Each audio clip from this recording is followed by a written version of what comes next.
The rain-soaked streets of San Francisco gleamed under neon lights as I stumbled out of the bar, my heart a shattered mosaic of desperation and cheap whiskey. I was 28, drowning in a love I could never have, and tonight, I'd done the unthinkable. I'd begged Marcus to hold me, to love me, knowing he belonged to someone else. By morning, I woke in the arms of Javier, my rival, my best friend's untouchable white moonlight, and the world I knew unraveled. My name is Caleb Jackson, a graphic designer with a penchant for overthinking and a heart too big for my own good. I'd spent years in the orbit of Marcus Alvarez, a 30-year-old personal trainer whose laugh could light up the foggiest Bay Area morning. His broad shoulders, warm brown eyes, and easy charm had me hooked from the moment we met at a community art fair 3 years ago. But Marcus was devoted to his boyfriend, Ethan, my childhood friend who'd always been the golden child, smart, charismatic, and effortlessly perfect. Ethan was the sun. I was just a shadow trailing behind. That night, I'd hit my breaking point. Ethan had been away for weeks, working on some high-profile tech project in Seattle, leaving Marcus and me to our usual routine of late-night talks and gym sessions. But tonight, the bar's dim lights and the pulse of R&B had loosened my tongue. "Marcus," I'd slurred, gripping his arm, "just hold me. Please. I can't keep pretending I don't love you." His eyes widened, a mix of pity and guilt, before he gently pried my hand away. "Caleb, you know I can't," he said, voice soft but firm. "Ethan's my world. I don't remember leaving the bar. I don't remember the rain soaking my jacket or the cab ride through the city's twisting streets. But I do remember waking up in a bed that wasn't mine, the scent of cedar and citrus filling the air, and strong arms wrapped around me. My head pounded as I blinked into the morning light, only to find Javier Morales, Ethan's white moonlight, the man Marcus had once loved before Ethan, staring down at me with a smirk that could cut glass. Javier was 29, a photographer with sharp cheekbones, tousled black hair, and eyes that seemed to see through every lie I'd ever told myself. He was Marcus's first love, the one Ethan had stolen years ago, and the man I'd always resented for lingering in Marcus's heart like a ghost. "Morning, sunshine," Javier drawled, his voice low and teasing. "Care to explain why you're in my bed?" I bolted upright, my face burning. "What the hell?" I stammered, scrambling for my shoes. The room spun. A sleek loft apartment with exposed brick walls and floor-to-ceiling windows overlooking the Mission District. "How did I get here?" "You showed up at my door at 2 a.m., soaking wet and begging for a place to crash," Javier said, leaning against the headboard, his bare chest infuriatingly perfect. "Said something about Marcus breaking your heart. I took pity on you." I groaned, burying my face in my hands. The memory of my drunken confession to Marcus flooded back, each word a knife twisting in my chest. "Why didn't you just kick me out?" I muttered. Javier's smirk softened, just for a moment. "Because you looked like you needed someone, and I know what it's like to lose Marcus." His words hit harder than I expected. Javier, the man I'd painted as my enemy, had seen me at my lowest and hadn't turned me away. I wanted to hate him, but the sincerity in his voice made it impossible.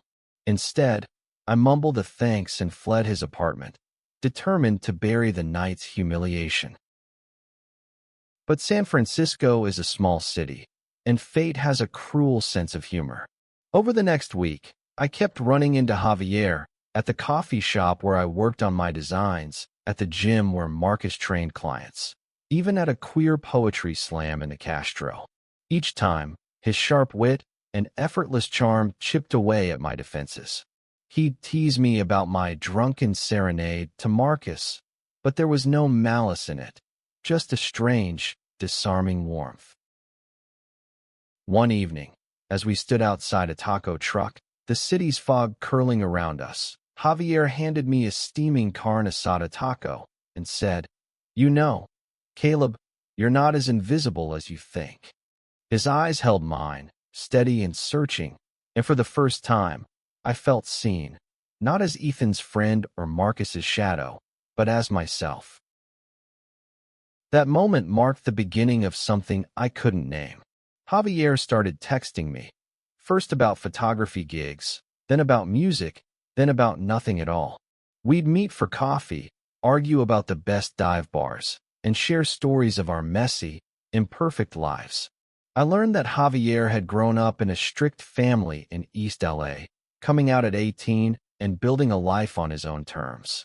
He was fiercely independent, but there was a loneliness in him that mirrored my own.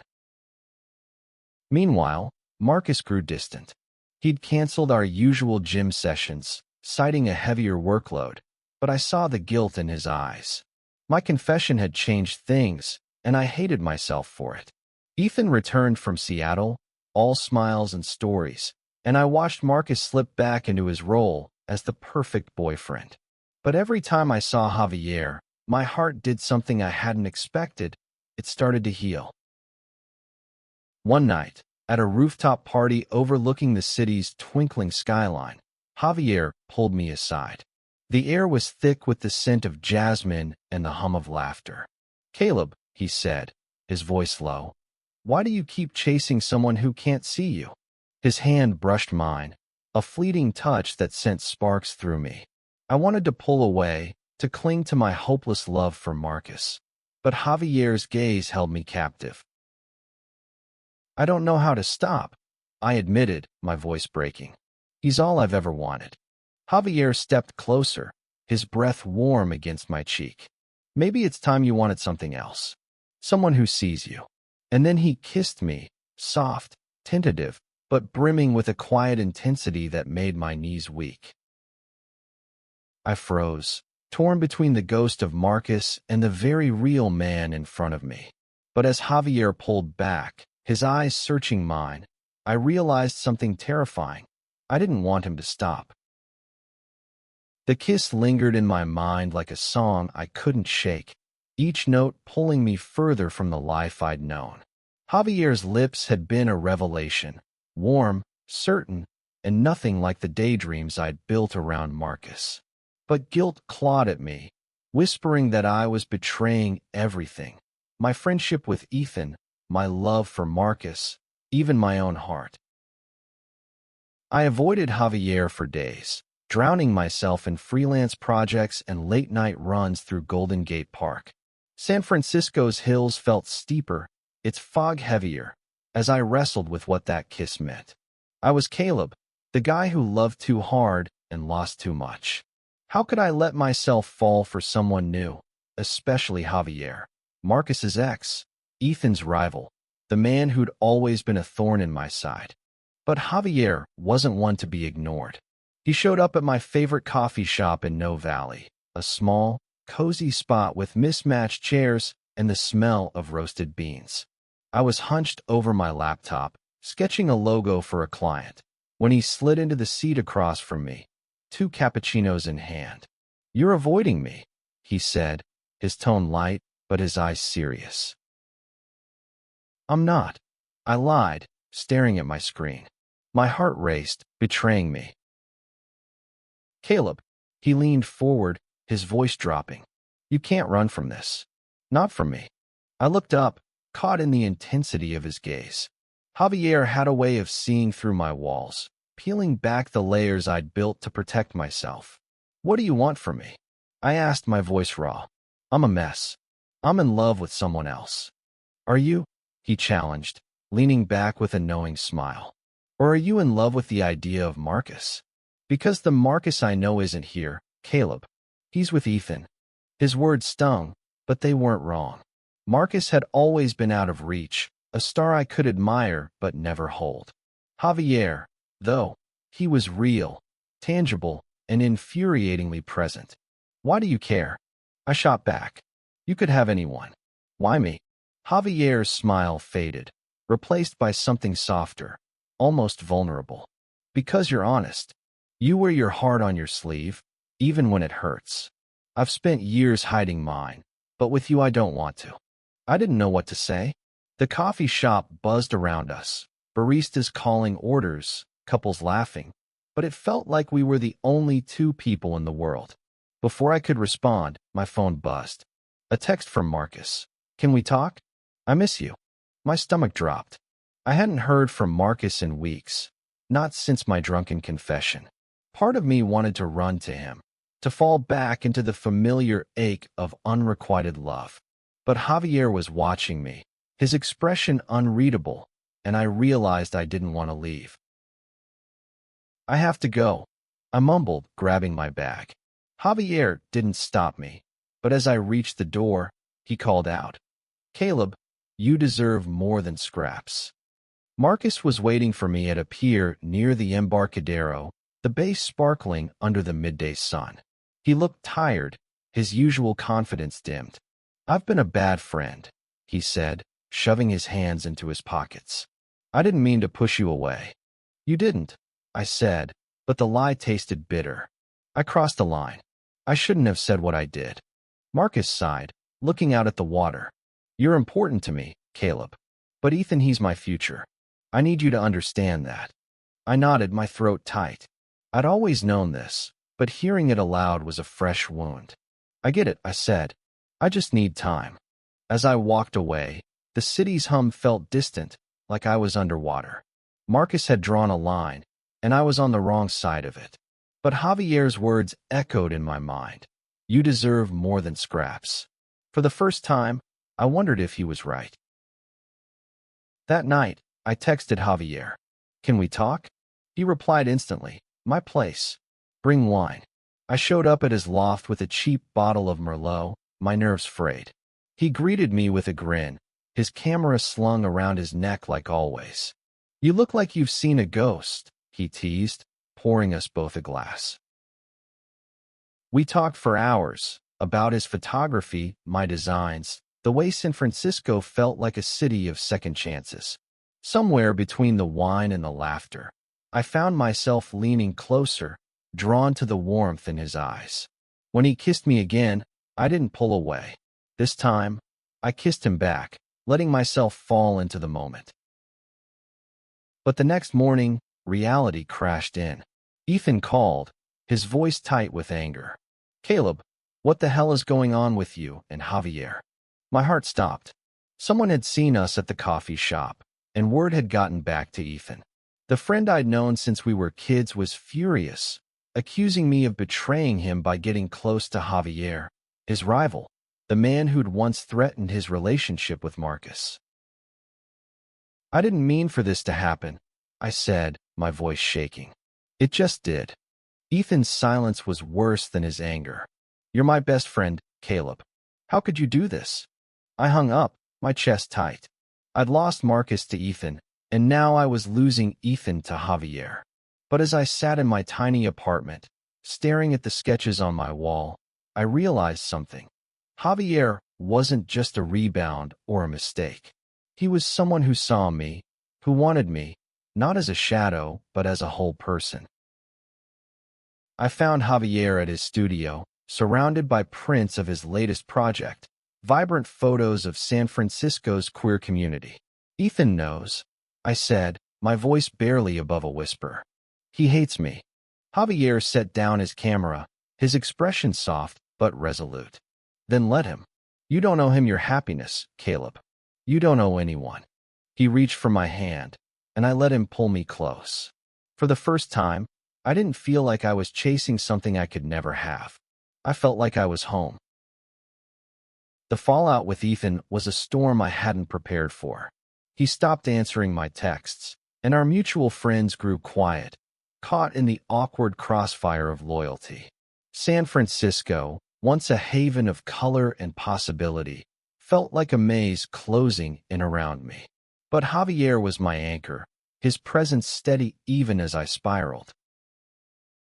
We spent more time together, carving out moments in the city's quieter corners, a bookstore in the Haight, a jazz club in the Fillmore, a pier where the waves drowned out my doubts. Javier had a way of making the world feel lighter, his laughter a balm for my guilt. But beneath his easy charm, I sensed his own scars, The pain of losing Marcus, the weight of being labeled Ethan's white moonlight, a relic of a love that had defined him for too long. One evening, as we walked through Chinatown, the lanterns casting a warm glow over the bustling streets, Javier stopped at a stall selling paper lanterns. He bought one, scribbling something on it before handing it to me. "Write your regrets," he said. "Then let it go." I stared at the lantern, its delicate frame trembling in my hands. "What's yours?" I asked. He smiled, but it didn't reach his eyes. "Regretting Marcus. Thinking he was my only shot at love." He lit the lantern, and we watched it float into the night sky, carrying our pasts with it. That night, back at his loft, we made love for the first time. It wasn't rushed or desperate. It was slow, deliberate, each touch a promise. Javier's hands traced the lines of my body like he was memorizing me, and for the first time, I felt like I belonged somewhere.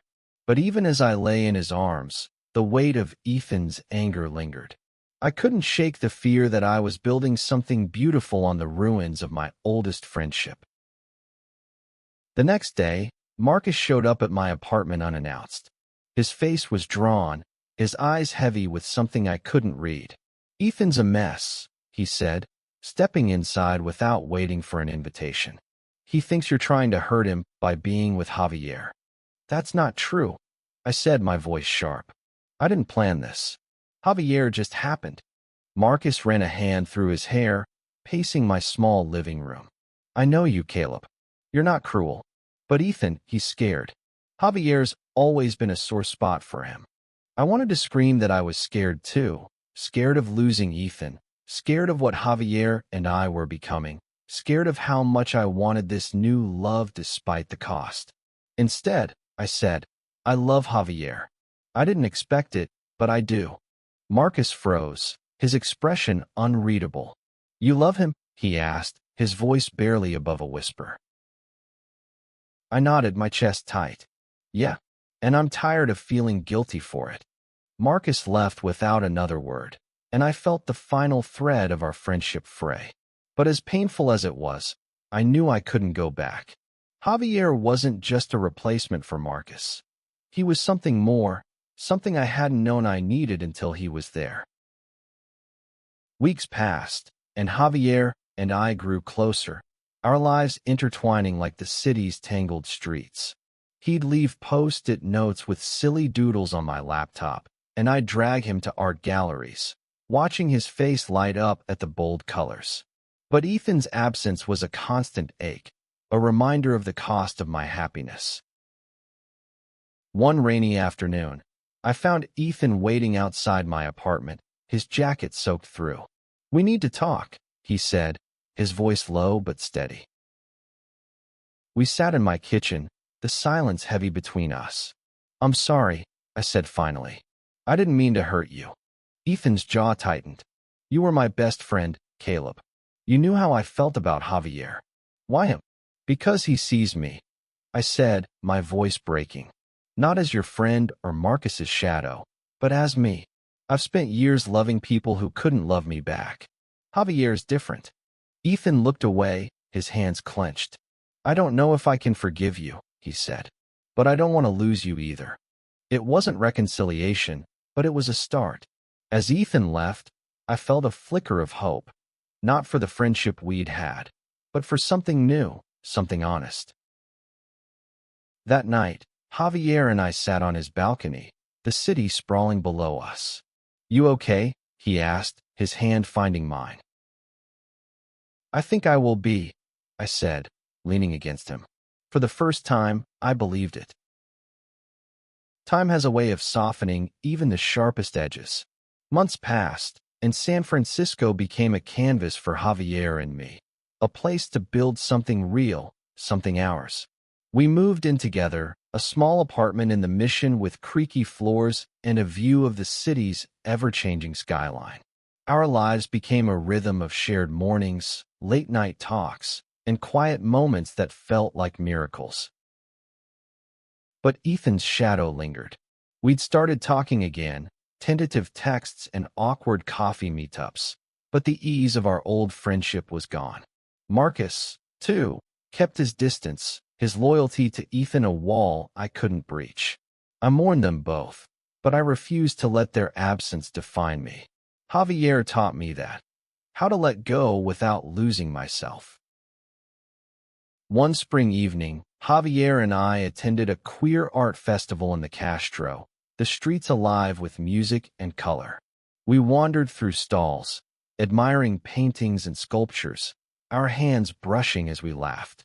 At one booth, a young artist displayed a series of portraits, faces of queer couples, their love captured in bold strokes. One painting stopped me cold. Two men, one black, one Latino, their foreheads touching under a golden sky. It was us, or at least a version of us, painted with such raw emotion that my breath caught. Did you? I turned to Javier, who was grinning. I may have sent her some photos, he admitted. Thought it'd be a nice surprise. I pulled him into a kiss, right there in the middle of the crowd, not caring who saw. The world didn't stop, but it felt like it did. Just for a moment, it was only us. Later that night, as we sat on a hill overlooking the city, Javier handed me a small box. Inside was a simple silver ring, engraved with a tiny lantern.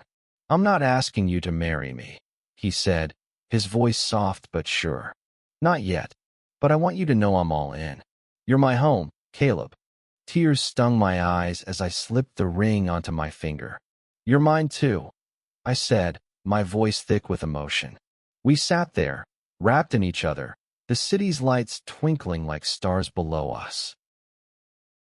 The next day, I got a call from Ethan.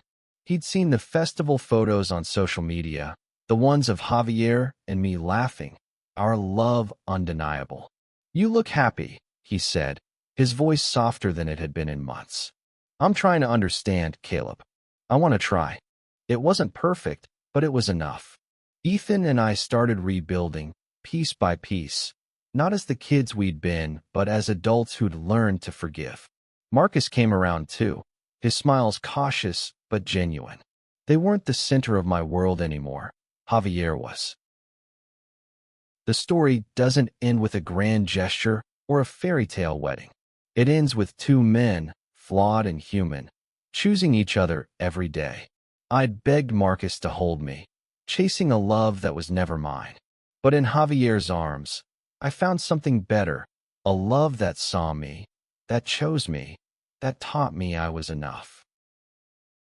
As the San Francisco fog rolled in, I looked at Javier, his face lit by the soft glow of our apartment. I love you, I said, the words as natural as breathing. He smiled, pulling me close. I know, I love you too. And in that moment, I knew I'd found my white moonlight, not a ghost from someone else's past, but a light that was mine, burning bright against the dark.